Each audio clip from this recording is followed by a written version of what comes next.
امریکی صدر Joe Biden نے اسرائیل پر حملے کی پاداش میں ایران کو مزید پابندیوں کی دھمکی دے دی، کہا ایران پر کچھ مزید پابندیاں عائد ہونے والی ہیں۔ امریکہ ایران کی جوہری تنصیبات پر حملے کی حمایت نہیں کرتا، بہت جلد اسرائیلی وزیر اعظم نیتن یاہو سے بات کروں گا۔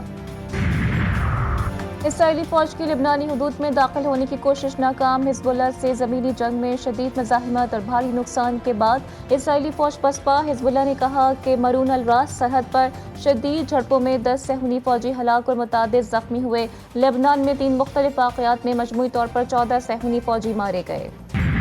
اور پاکستان کا مشرق وسطی میں کشیدگی میں کمی اور تنازعات کے حل کا مطالبہ، ترجمان دفتر خارجہ نے کہا کہ حالیہ ماہ میں اسرائیل نے بین الاقوامی قوانین اور UN چارٹر کی خلاف ورزی کی۔ اسرائیل نے علاقائی امن اور سلامتی کو خطرے میں ڈال رکھا ہے۔ پاکستان مسئلہ فلسطین کے منصفانہ اور جامع حل کے مطالبے کی حمایت کرتا ہے۔ اسرائیل نے اقوام متحدہ کے سیکرٹری جنرل انٹونیو گوتریس کو ناپسندیدہ شخصیت قرار دے کر اسرائیل میں داخلے پر پابندی عائد کر دی۔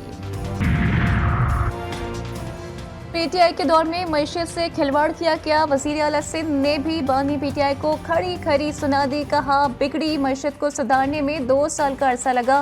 مراد علی شاہ کی کراچی پریس کلب آمد کے موقع پر صحافیوں سے گفتگو میں کہا، ایک حکومت جاتی ہے تو دنیا دوسری عبوری حکومت سے بات کرنا چھوڑ دیتی ہے۔ شہید بینظیر بھٹو نے 2006 میں آئینی عدالت کے قیام کا فارمولا بتا دیا تھا۔ پریکٹس اینڈ پروسیجر آرڈیننس 2024 کے خلاف دائر درخواست پر سماعت۔ لاہور ہائی کورٹ نے درخواست کے قابل سماعت ہونے پر دلائل طلب کیے، کارروائی غیر معینہ مدت کے لیے ملتوی کر دی گئی۔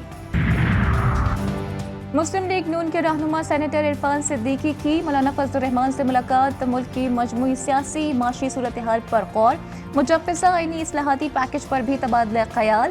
ذرائع کے مطابق عرفان صدیقی نے نواز شریف کا خصوصی پیغام مولانا کو پہنچایا۔ میڈیا سے گفتگو میں کہا، 63 کے مطابق پارٹی کے خلاف ووٹ دینے والا دی سیٹ ہو جائے گا۔ آئین سازی پارلیمان کا اختیار ہے، ہم نہیں چاہتے کہ مولانا فضل الرحمان کے بغیر ترمیم ہو۔ آئینی ترمیم کا کسی شخصیت سے کوئی تعلق نہیں۔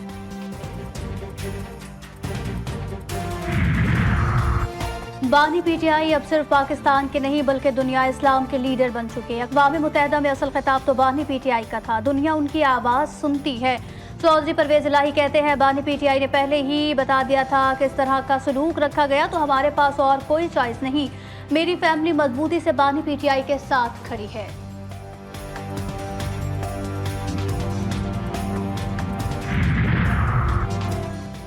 پی ٹی آئی انتخاباتی الیکشن کا معاملہ، بیرسٹر گوہر نے ایف آئی اے سے ریکارڈ طلبی کے لیے الیکشن کمیشن سے مہلت مانگ لی۔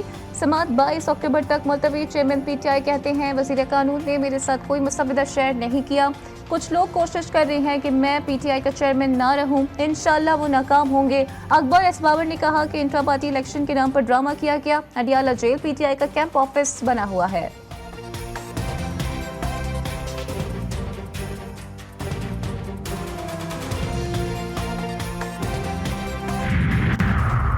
وزیر اعلیٰ خیبر پختونخوا سے پی ٹی آئی پارلیمنٹرینز کی ملاقات، 4 اکتوبر کو اسلام آباد پرامن احتجاج کے انتظامات اور تیاریوں پر تفصیلی مشاورت۔ علی امین گنڈاپور نے کہا، خیبر پختونخوا کے قافلے ایک منظم انداز میں اسلام آباد پہنچیں گے۔ پرامن احتجاج ہمارا آئینی اور جمہوری حق ہے، یہ حق ہم ضرور استعمال کریں گے۔ عوام ان کے تمام کاموں اور اقدامات کو غلط سمجھ رہی ہے، یہ آئینی ترمیم کے نام پر پی ٹی آئی کو کمزور کرنے کی کوشش کر رہے ہیں۔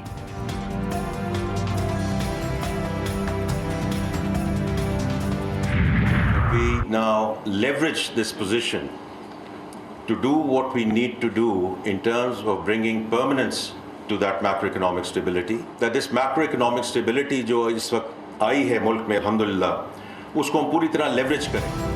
وزیر خزانہ محمد اورنگزیب کہتے ہیں کہ ہمارا آخری IMF پروگرام اس صورت ہوگا جب ہم بنیادی اصلاحات کریں گے۔ مہنگائی میں ہماری توقعات سے زیادہ کمی آئی ہے اور ہماری معیشت بہتری کی طرف گامزن ہے۔ فیصل آباد میں تحریک انصاف کے کارکنوں کا احتجاج، گھنٹہ گھر چوک پر پولیس اور کارکنوں میں جھڑپیں، پولیس کی شیلنگ، دفعہ 144 کی خلاف ورزی پر پولیس کا سخت ایکشن۔ 8 MPA سمیت 1000 سے زائد کارکنوں کو حراست میں لیا۔ کچہری بازار میں بھی پولیس اور کارکنان آمنے سامنے، پولیس کی شیلنگ کے جواب میں کارکنوں کا پتھراؤ۔